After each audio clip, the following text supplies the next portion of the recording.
Voilà. Bonsoir, bonsoir, bonjour, selon l'heure à laquelle. Pour ceux qui vont me regarder en rediffusion, selon l'heure à laquelle vous allez me regarder. Pour ceux qui vont regarder maintenant même, bonsoir. Bonsoir dans vos maisons, bonsoir dans vos salons, bonsoir dans vos véhicules. Bonsoir en tout cas selon votre position. Moi, c'est l'évangéliste plus que vainqueur.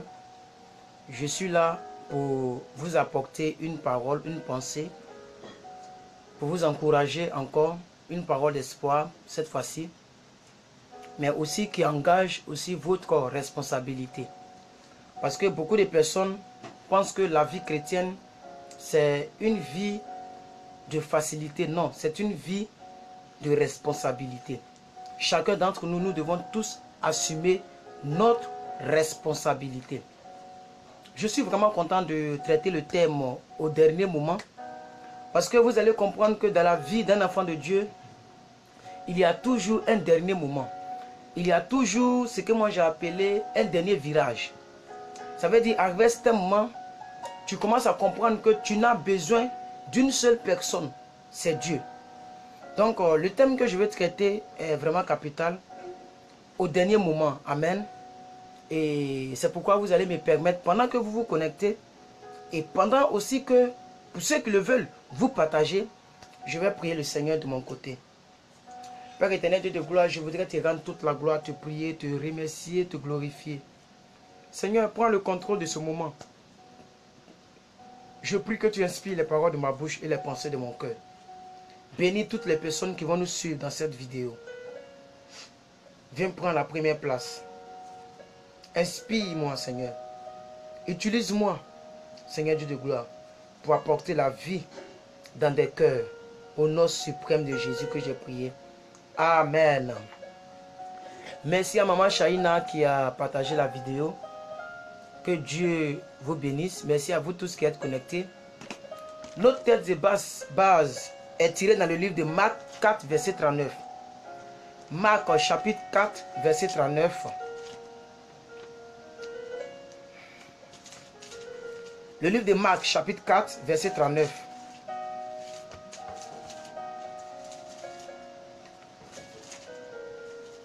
Marc 4, verset 39. La Bible dit, est-ce que vous y êtes? Marc 4, verset 39.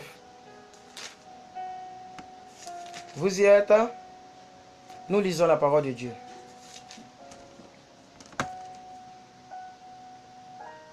S'étant réveillé, il menaçant le vent. Merci maman. S'étant réveillé, il menaçant le vent et dit à la mer, silence, tais-toi. Et le vent cessa et il y eut un grand calme. C'est une histoire dans la vie des apôtres avec Jésus dans la barque, où les apôtres étaient arrivés à leur fin. Ils ne pouvaient plus s'en sortir parce que le vent devenait de plus en plus fort. Ils ne pouvaient plus réellement arriver au bord, arriver à destination. Et donc, ces apôtres-là ont commencé à voir qu'ils sont arrivés à un dernier moment, un dernier virage.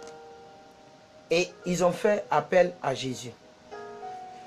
Dans cette portion de la Bible, ce que je vais vous faire croire, bien aimés frères et sœurs, c'est que devant la tempête, les disciples, ils ont pensé que c'était la fin. Ils ont pensé que leur fin était arrivée à cause d'un grand tourbillon. La Bible dit que c'était un grand tourbillon, un vent, un vent puissant au fait. Donc, il y avait des flots qui se jetaient sur la barque. Et la barque commençait à se remplir. Ceux qui ont regardé le film de Jésus, vous allez voir que la barque dandinait tellement que l'eau rentrait dans la barque. Amen. L'eau rentrait dans la barque, l'eau rentrait dans la barque, l'eau rentrait dans la barque. Et la barque commençait à se remplir. Et les apôtres ont pensé que c'était la fin. Ils ont pensé que c'était terminé. Ils ont pensé que c'était un dernier moment. Ils ont pensé qu'à partir de là, c'était fini pour eux. Mais bien aimé, la bonne nouvelle, c'est que le Seigneur Jésus attendait le dernier moment pour intervenir.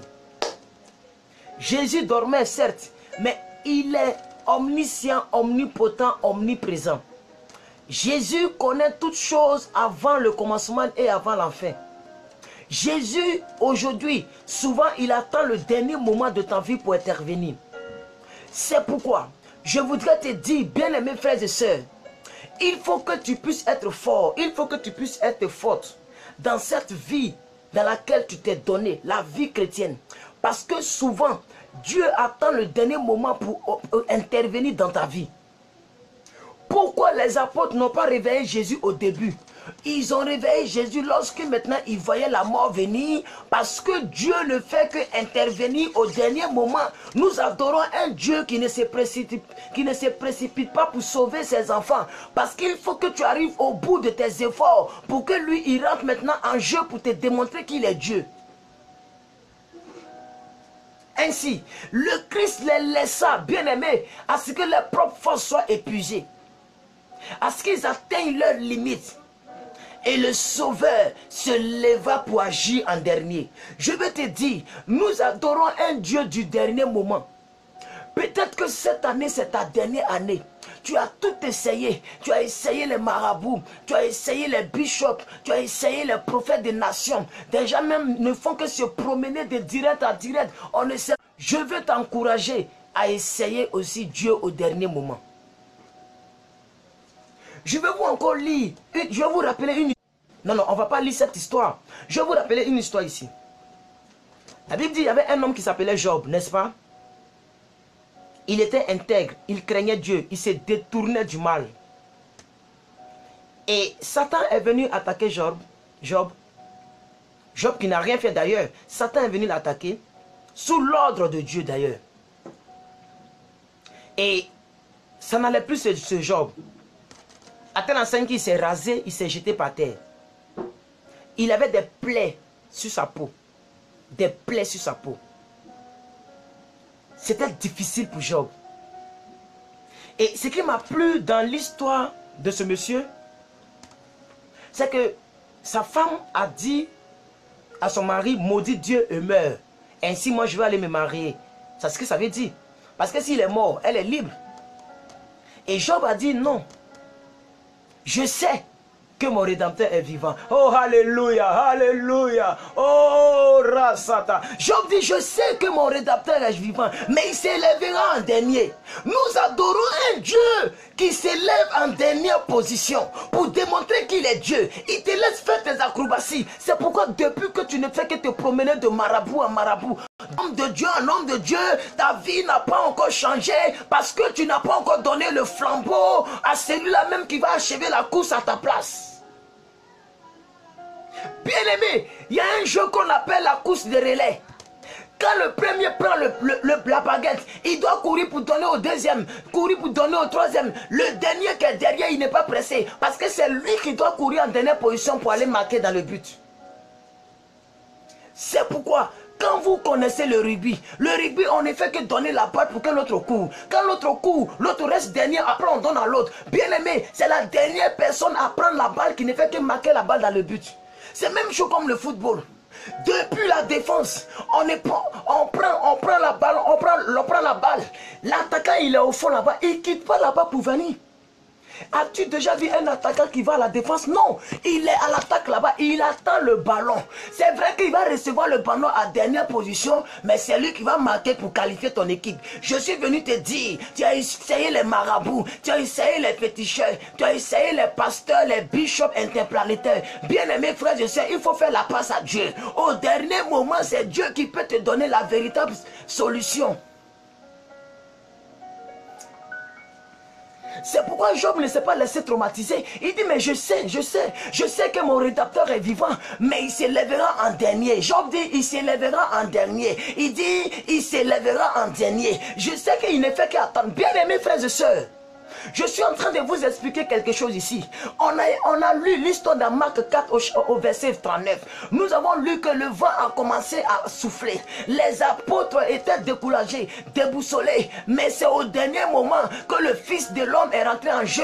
Et la Bible dit, il a simplement parlé aux eaux. Il dit tais-toi. Vous avez lu? Il dit silence. Il a menacé les eaux. Il dit silence, point d'exclamation. Tais-toi, point d'exclamation. Et le vent cessa. Et il y eut un grand calme. Bien-aimé, dans ta vie, il n'y a pas encore le calme. Parce que depuis là, tu veux faire les choses par toi-même. Tu veux faire les choses par toi-même. Peut-être que ton dernier moment n'est pas encore arrivé, tu penses. Bien-aimé, il faut que cette année soit ta dernière année. Abandonne tout entre les mains de Dieu. Laisse Dieu construire ta destinée. Cette année-là, bien-aimé, il faut t'atteler seulement à marcher dans la volonté de Dieu. Le reste, là, il va s'en occuper. Il va s'en occuper.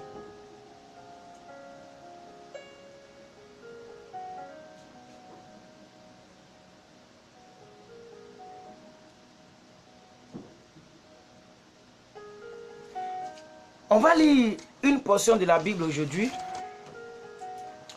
On va lire une portion de la Bible aujourd'hui. Allons-y dans le livre de Nombre, Nombre 14, verset 10. Nombre 14, verset 10. On va lire un peu l'histoire de Moïse avec Aaron dans le désert. Nombre, allons-y dans Nombre, vous tous. Nombre chapitre 14, verset, à partir du verset 10. La Bible dit, et je lis.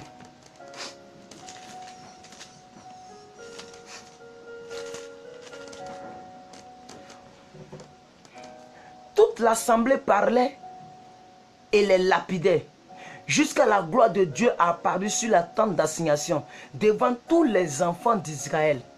Et l'Éternel dit à Moïse, jusqu'à quand ce peuple me méprisera-t-il? Jusqu'à quand ne croira-t-il pas en moi, malgré tous les prodiges que j'ai faits au milieu de vous? Et vous connaissez la suite de l'histoire. La gloire de l'Éternel a apparu pour sauver Moïse et Aaron au dernier moment. On dit les gens les lapidaient. Moïse et Aaron ont commencé à être lapidés dans le désert. Mais c'est au dernier moment que la gloire de Dieu est venue sur eux pour les délivrer. Juste avant qu'ils ne soient lapidés par toute l'assemblée dans le désert. Alléluia, bien-aimé. En effet, lorsqu'on se confie en l'Éternel, il vient au secours. Car Dieu est un Dieu. Il est un Dieu. Il est pour nous un appui. Il est pour nous un secours. Et il ne manque jamais dans la détresse. Dieu ne manque jamais dans la détresse. Bien-aimé, depuis écoutez, je ne sais pas si vous comprenez ce que je suis en train de dire. Tu ne te rends pas compte encore que tu es en train de traverser ta détresse. Il y a beaucoup de personnes qui pensent que leur vie là c'est normal. Ça veut dire que tu es né pour rester tel que tu es. Tu ne sais même pas que tu es encore, c'est au dernier moment. Tu ne sais pas que c'est maintenant qu'il faut appeler Dieu au secours. C'est maintenant qu'il faut t'abandonner à Dieu. C'est maintenant qu'il faut vraiment laisser le péché et abandonner ta vie réellement à Dieu. Combien de temps tu vas passer ta vie en train de vivre un pied dedans, un pied dehors, et Dieu ne pourra jamais venir te secourir parce que Dieu ne fait que secourir ceux qui sont simplement en lui. Dieu ne peut pas secourir quelqu'un qui ne sait pas que c'est de lui qu'il a besoin. Dieu a secouru Aaron et Moïse parce que Aaron et Moïse étaient là où ils devraient être. Dieu a secouru les apôtres parce que les apôtres étaient dans la même barque avec Jésus. Tu es dans quelle barque et tu veux le secours de Dieu? Tu es dans quelle barque? Tu es dans quelle barque de ta vie? Dans quelle barque te trouves-tu? Moïse et Aaron ils étaient en mission sous l'ordre du commandant en chef, Dieu lui-même. Les disciples étaient en train de passer de l'autre bord avec leur maître. Toi, tu es dans la barque avec qui? Et tu es dans quelle barque? C'est pourquoi depuis, malgré que tu es au dernier moment, tu n'as pas les secours de Dieu. Parce que bien aimé, tu n'es pas bien positionné comme je l'ai dit. Il est un Dieu qui vient en appui, il vient au secours seulement pour ses enfants qui sont dans la détresse. Tant que tu n'es pas son enfant, il ne peut pas venir te secourir. Lisons Somme, lisons Somme. Lisons Somme, on va corroborer ce qu'on est en train de dire. Allons-y dans Somme chapitre 46. 46 verset 2. Somme 46 verset 2, on va voir quelque chose. Somme chapitre 46 verset 2. Somme chapitre 46 verset 2. Somme de David, chapitre 46, verset 2. 46, verset 2. La Bible dit, Dieu est pour nous un refuge, un appui, un secours qui ne manque jamais dans la détresse. Il est pour nous un appui, il est pour nous un refuge, il est pour nous un secours qui ne manque jamais dans la détresse. Il est pour qui? Pour nous les enfants de Dieu. Ainsi, beaucoup de personnes veulent le secours de Dieu mais ne sont pas encore enfants de Dieu. Et beaucoup de personnes récitent la Bible pour la réciter. Si Dieu est pour nous, qui sera contre nous? Mais qui t'a dit que Dieu est pour ceux qui ne sont pas en lui? Il dit, je ferai la différence entre ceux qui me servent et ceux qui ne me servent pas. Pour servir Dieu, il faut pouvoir faire sa volonté. On ne peut pas servir Dieu sans avoir fait sa volonté. Je ne sais pas si vous comprenez ce que je suis en train de dire. Je ne sais pas si vous me suivez. Je ne sais pas si vous me suivez. Je suis en train de te dire, au dernier moment de ta vie, seul Dieu peut te délivrer. Mais pour que Dieu te délivre, il y a une condition sine qua non. Tu dois être avec lui. Tu dois être en lui. Il doit être un refuge pour tout, pour toi, pour nous les chrétiens. Pas pour tout le monde. J'ai dit, le secours de Dieu n'est pas pour tout le monde. C'est pourquoi c'est lui qui a vendu son âme là. Quand tu vois ton âme à Baphomet, hein? Le génie des francs-maçons, on l'appelle Baphomet. Tu as vendu ton âme à Baphomet, bien aimé. Ce qui va t'arriver là-bas, Dieu n'est pas, il n'est pas dedans. Il n'est pas dedans. Tu te vas voir un marabout, ce qui va t'arriver, bien aimé, Dieu ne va pas venir te secourir avec ton maraboutage. Il est simplement un appui, un secours pour nous les chrétiens. Maintenant, je te demande, est-ce que tu es chrétien? Tu es sûr que tu es chrétien? Tu es sûr que tu as tout abandonné comme l'apôtre Paul? Tu es sûr que ce que tu considérais avant, maintenant tu le considères comme de la boue. Beaucoup de personnes cherchent le secours de Dieu au dernier moment, mais les personnes ne sont pas là où elles devaient être au dernier moment. Tant qu'au dernier moment, tu n'es pas là où tu dois être, le secours de Dieu ne viendra jamais au dernier moment dans ta vie. Parce que les deux histoires que nous venons de lire, l'histoire des barques, Jésus était avec eux. L'histoire de Moïse, c'est Dieu même qui les a envoyés. L'histoire de Job, la Bible dit Job craignait Dieu, il s'est détourné de mal.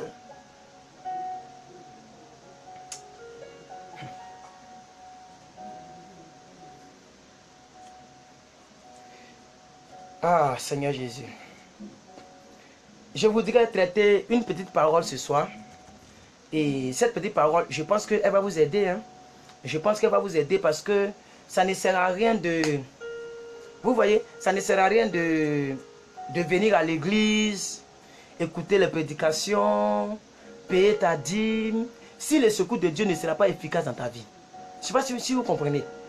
Le diable aime... Oh non mon Dieu, c'est pas vrai. Bien aimé, je suis en train de dire, le diable aura toujours le pouvoir sur ta vie. Même au dernier moment, il aura toujours le pouvoir sur ta vie tant que ta vie n'est pas rangée.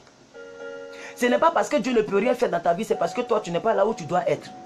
Donc au dernier moment, c'est-à-dire à tes derniers souffles, à tes limites, tu es arrivé à emporter tes limites. Toi-même, tu sais que ta vie, où ta vie est arrivée là, tu as besoin d'une seule personne, c'est Dieu.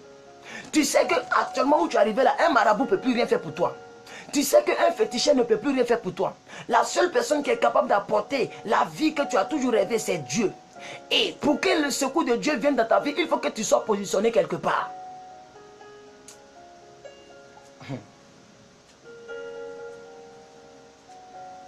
Alléluia. On va lire un peu quelque chose. Allons-y dans Esther. Allons dans Esther. Allons-y dans Esther. On va lire quelque chose. Allons dans Esther, s'il vous plaît. Allons-y dans Esther. On va lire quelque chose ensemble. On va lire quelque chose ensemble. On va lire quelque chose ensemble. Maman, tu peux m'aider rapidement, Esther. La Bible est petite et le ventilateur me fatigue. Hein? Cherchez-moi Esther rapidement. C'est dans l'Ancien Testament.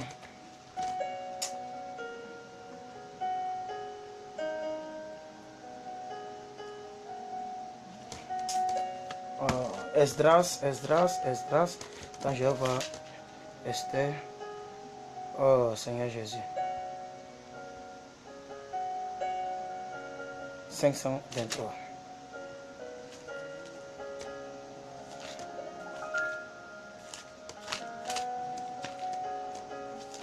Allez dans Esther. Esther 6.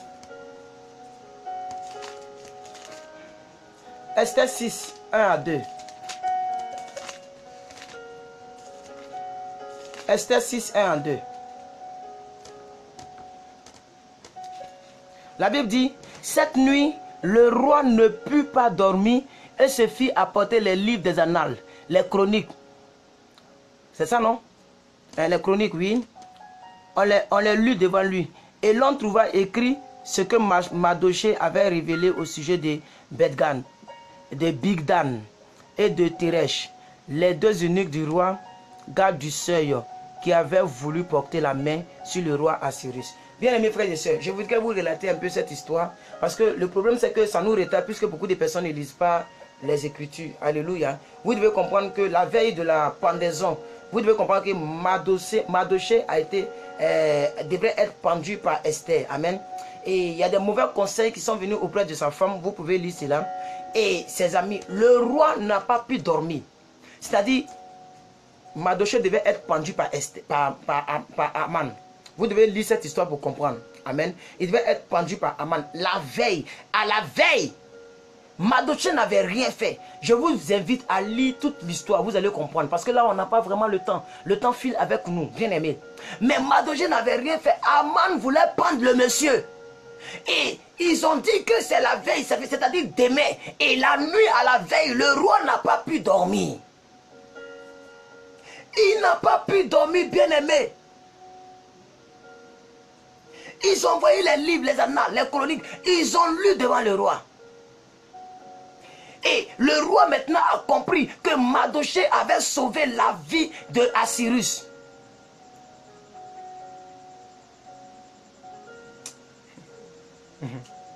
Alléluia. C'est-à-dire, c'est au dernier moment de la vie de Mardochée que Dieu s'est révélé. Dieu n'a pas pu dormir, il n'a pas donné sommeil à Aman, au roi.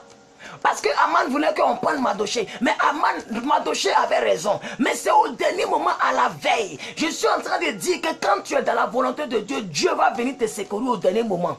Bien aimé, tu ne pourras jamais mourir par l'épée. Tu ne pourras jamais mourir par les âmes. Tu ne pourras jamais mourir par rapport à ce que les gens ont comporté contre toi. Parce que même si Dieu n'a pas agi depuis le début, au dernier moment de ta vie, il va agir. Dieu, il est le Dieu qui n'est pas pressé. Il prend son temps pour démontrer à l'humanité qu'il est le Dieu. Des cas impossibles, des cas compliqués. Dieu ne peut pas résoudre un problème qu'un homme peut résoudre. Il peut résoudre un problème que l'homme n'arrive pas à résoudre par ses propres forces. C'est pourquoi, lorsque Mardochée, à la veille, on devait le pendre, Dieu a permis que le roi ne puisse pas dormir. Et le roi a lu les livres, il a lu les annales et les chroniques, et il a su que Mardochée avait vraiment sauvé le roi Assyrus.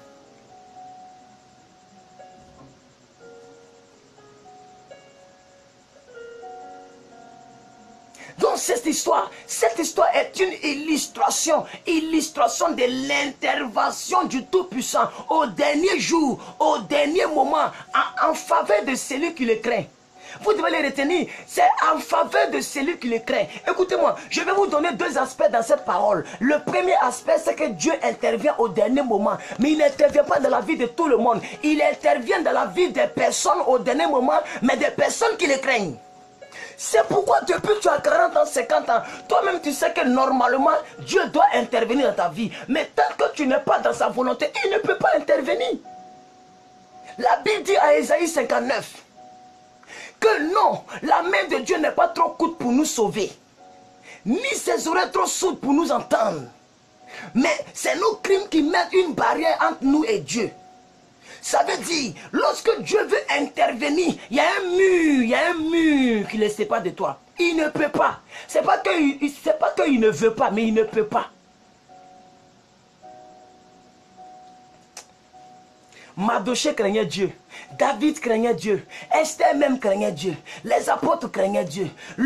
Comment il s'appelle? Job craignait Dieu. Toutes les personnes où Dieu a intervenu en dernière position, c'était des personnes qui craignaient Dieu.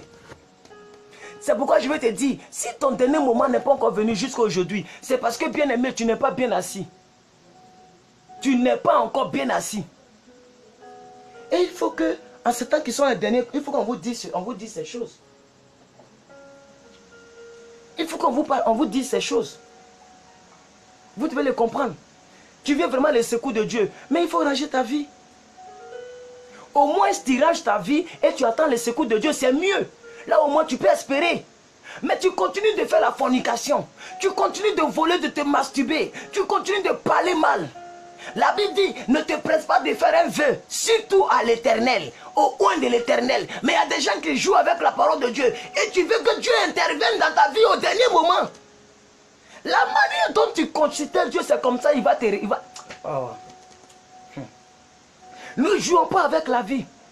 Ne jouons pas avec la vie. Surtout pas avec la vie chrétienne. Parce que c'est la vie chrétienne qui est la meilleure des vies au-delà de toutes les vies.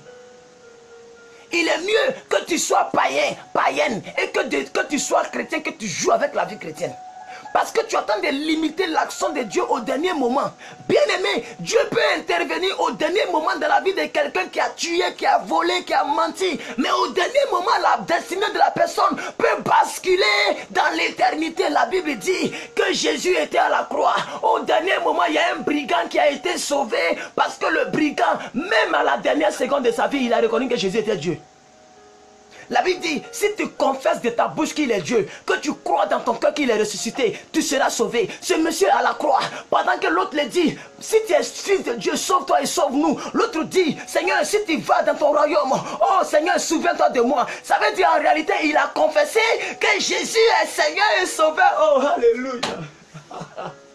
Oh, alléluia. Je ne sais pas si le peuple de Dieu comprend ce que si je comprends. Oh, la parole de Dieu illumine mon âme. C'est pourquoi je suis serein dans ma vie chrétienne. Alléluia. Je lis la Bible pour moi-même. Je ne lis pas la Bible pour la vie de quelqu'un. Moi, je ne lis pas la Bible pour quelqu'un. Je lis la Bible pour moi-même. Même le brigand à la croix, et au dernier moment, parce qu'il était bien positionné, il a été sauvé pour l'éternité. Il n'a pas connu cul d'âme, il n'a pas connu baptême, il n'a pas connu délivrance, il n'a pas connu l'huile d'onction. Mais bien aimé, au dernier moment, le Dieu des cas impossibles est venu sauver le monsieur. Qu'est-ce qu'il a dit? Il dit aujourd'hui même, tu seras dans mon paradis. Oh, j'aime la parole. Oh, alléluia. Oh, oh, alléluia. Oh, alléluia. Oh, Rasata Brata Geda. 27 minutes.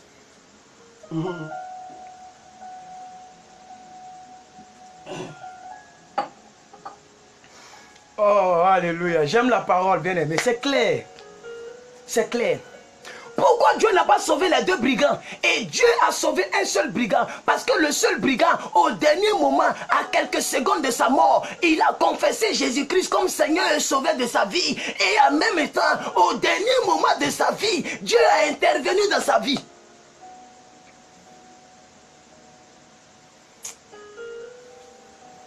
Je t'amène quelque part. Je t'amène quelque part ce soir.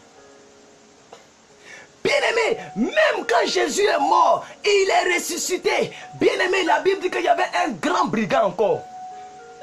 Le brigand à la croix, il n'était pas le seul brigand qui a été sauvé au dernier moment. Il n'est pas le seul brigand qui a été sauvé au dernier moment. Aïe, de quoi vous me parlez? Tu cherches le secours de Dieu. Mais toi-même, frère, ne jouons pas avec Dieu. Non, ne jouons pas avec Dieu, je vous en prie. Ne jouons pas avec Dieu. Toi-même, tu sais que quand tu regardes dans ta vie, là, c'est pas ça. Toi-même, tu sais ça. Tu sais que quand tu regardes dans ta vie, c'est pas ça. Mais tu cherches le secours de Dieu. Malgré que tu connais ta vie, toi-même tu sais que si on te prend et qu'on te met dans la Bible, ton pied va sortir, ton pied va dire non, moi je ne peux pas rentrer dans ce livre, c'est parce qu'il m'a utilisé pour aller dans tel lieu, elle m'a utilisé pour aller dans tel lieu. Tes yeux vont sortir, ils vont dire non, elle m'a pris pour regarder où je ne devrais pas regarder. Tes oreilles vont sortir, ils vont dire non, j'ai entendu des choses que je ne devais pas entendre. Ta langue va sortir, et elle va dire non, elle m'a pris pour me mettre là où on ne devait pas me mettre. Tu es sûr que si on prend ta vie et qu'on l'allonge dans la Bible, tu peux rester totalement. Ton bras ne va pas t'accuser, tes yeux ne vont pas t'accuser, ta langue ne va pas t'accuser. Tu es sûr et tu cherches le secours de Dieu. Tu passes ton temps à expliquer ta vie privée à tous les pasteurs de Facebook. Ce n'est pas tous les pasteurs de Facebook qui sont des vrais pasteurs. Quelqu'un peut créer un fils anonyme. Tu vois des photos, mais peut-être que ce n'est pas lui. Et déjà raconte leur vie privée à n'importe qui. Parce que tu cherches une délivrance. Pendant que tu n'es pas bien positionné, tu veux la délivrance de Dieu. Au dernier moment, il ne viendra pas pour toi. Parce que tu n'es pas bien positionné.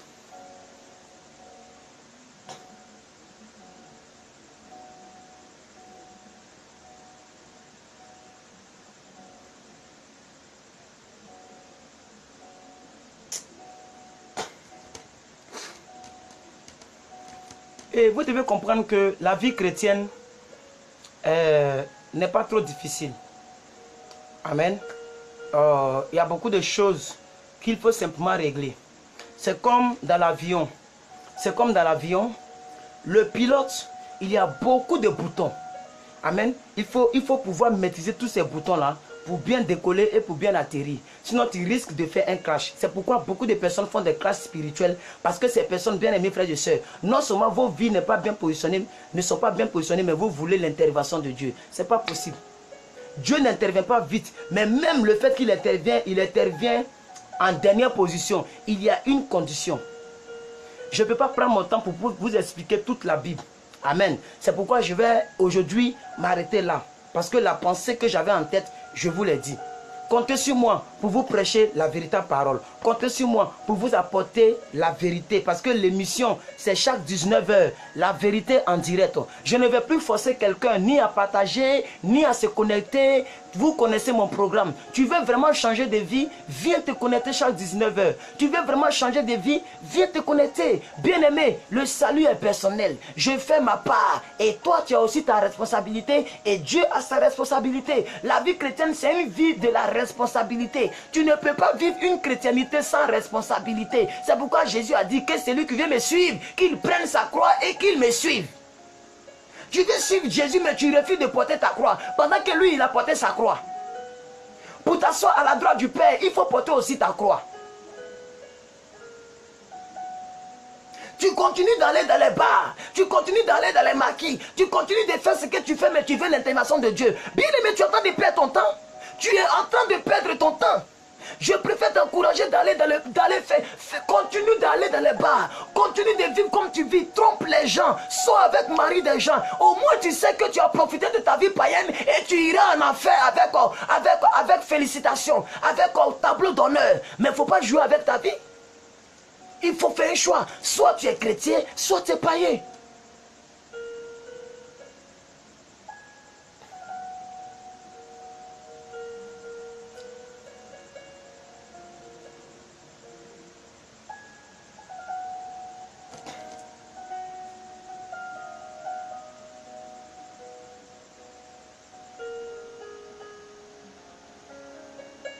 Alors, que Dieu vous bénisse. On a fini pour aujourd'hui. Voilà, on va finir à 35 minutes. Que la grâce de Dieu soit sur votre vie. Voilà, je vous exhorte à arranger vos vies. Ça ne sert à rien de faire 1h30 pendant que beaucoup de personnes regardent comme ça, mais pas de changement.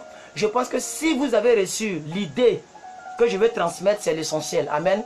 Voilà, donc j'ai fini. Que Dieu vous bénisse, que sa grâce soit sur votre vie. Moi, c'était plus que vainqueur et c'est toujours plus que vainqueur. Et comptez sur moi pour vous aider à arranger vos vies, vous aider à changer de vie. Alléluia. Parce que le mariage, bien aimé, ne suffit pas pour te rendre heureux. La voiture ne suffit pas pour te rendre heureuse. Bien aimé, tu as besoin d'une vie chrétienne où il n'y a pas de remords, où il n'y a pas de conscience qui crie sur toi. Une vie chrétienne où ce que tu peux faire dans l'obscurité, tu peux le faire dehors. Une vie chrétienne où si on met, je sais pas moi, si on met un satellite dans ta maison et que tout ce que tu fais, on le filme, on peut même projeter ça dans une salle cinématographique parce que tu ne fais rien de mauvais. Une vie chrétienne où ce que tu fais toi seul peut édifier les gens en public. Aspirez aussi à cette vie. Refusez la vie où vous vous cachez pour faire les choses. Tu as oublié de porter perruque, de mettre des verres, de cacher ton visage parce que tu te vas faire la fornication. Après tu viens crier Alléluia, Hosanna. Après encore, tu appelles les gens sur WhatsApp. On ne peut même pas bien dormir. Tellement qu'il y a des sujets de prière. Mais toi-même, tu ne changes pas de vie. Tu penses que ta vie n'est pas changée et moi, je vais prier, ta vie va changer. Parce que je suis plus que Dieu. Je suis plus que Dieu. Le Dieu qui doit exaucer ma prière, c'est lui qui te dit il faut que tu sois bien positionné d'abord.